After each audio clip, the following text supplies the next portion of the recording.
Alright, back with cleaning the grill. As you can see, the orange light is on.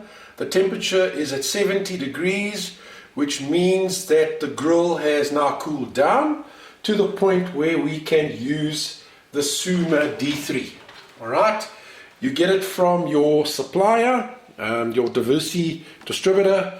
The bottle comes without the applicator, so you need to put the foam applicator on, and very nicely the bottle is supplied with quite a generous extension so that you can reach all the difficult positions on the grill. So put your bottle of chemicals next to the grill, and next thing is, obviously you would have by this time have wiped as much of the fats etc. off, so that you don't have any liquid fat or anything like that on the grill.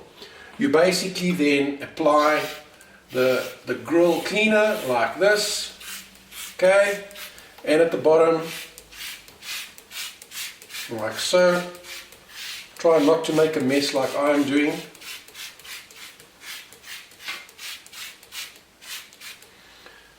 And you've got you can put the spacer frame in. If that's got any fat on it, spray that as well,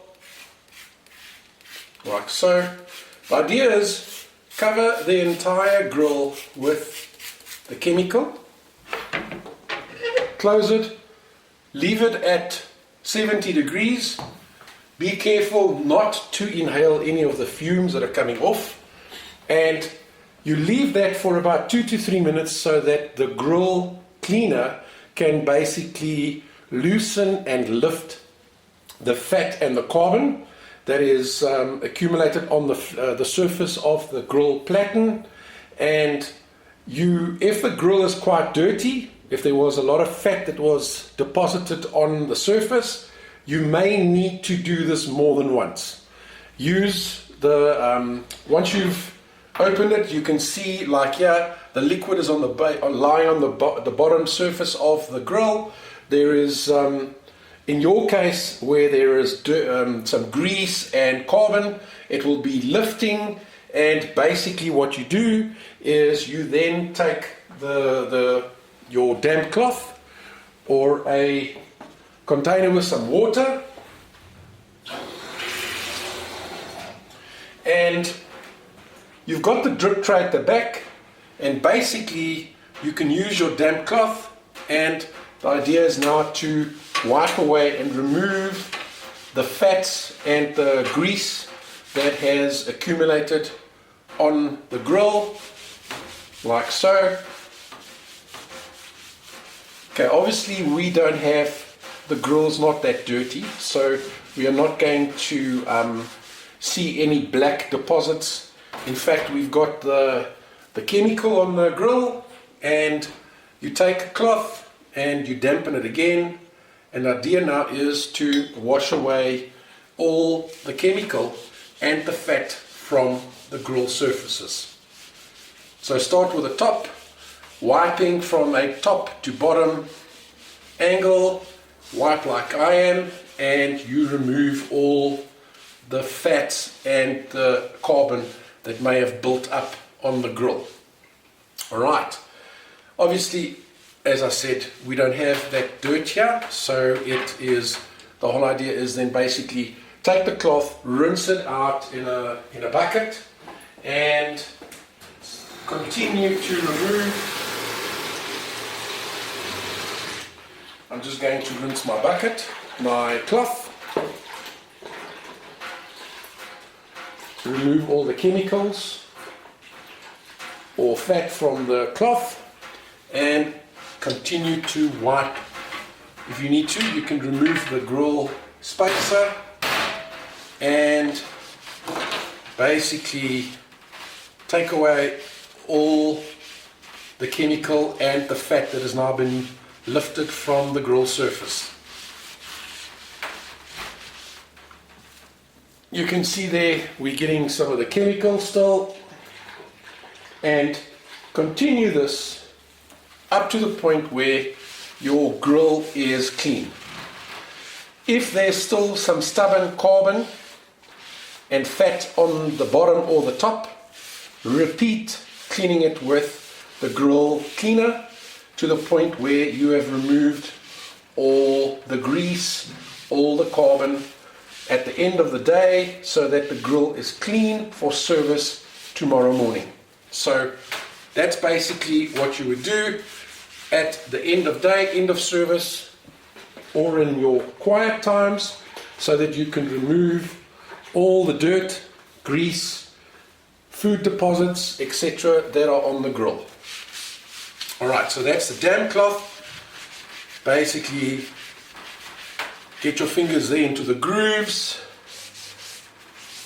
The grill at this stage is sitting at 60 to 70 degrees.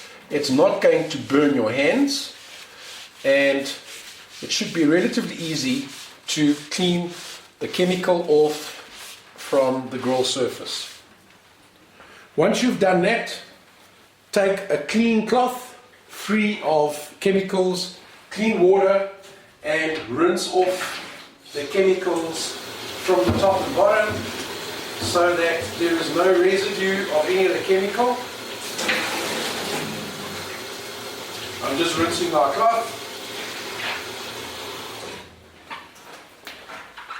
Remember, you need to clean all the chemical off the grill surface, so that when you cook food next, it's not going to contaminate the bread or anything like that, so that the customers do not get a chemically induced sandwich, which could definitely not taste well. Alright, so I've now removed all the fat, all the grease, and I can now switch the grill off, let it cool down completely, and then you can dry it off with a dry cloth like I have here, and remove the leftover chemicals and grease from the machine, from the grill, so that it is nice and clean. You can also use your cloth that has some of the chemical on it to clean the top over here. If there's any fat or grease over here, it will come off. Then dry it with your dry cloth. The same at the bottom here. Wipe it, remove all the grease from all the pieces that was not the grill surface. Alright, you can also wipe the spaces on the side, as well as the grill, the inside spacer for the sandwiches. Clean that as well and wipe it with your dry cloth. So that basically is the end of day cleaning using the SUMA D3. That's the only chemical that you must use on the machine, on your grill. Do not use the oven cleaner on the machine, as that will damage the surface of the grill. Again, do not use the oven cleaner, only use D3. And that's the end of the cleaning using the SUMA D3 grill cleaner for the Silex high-speed grill.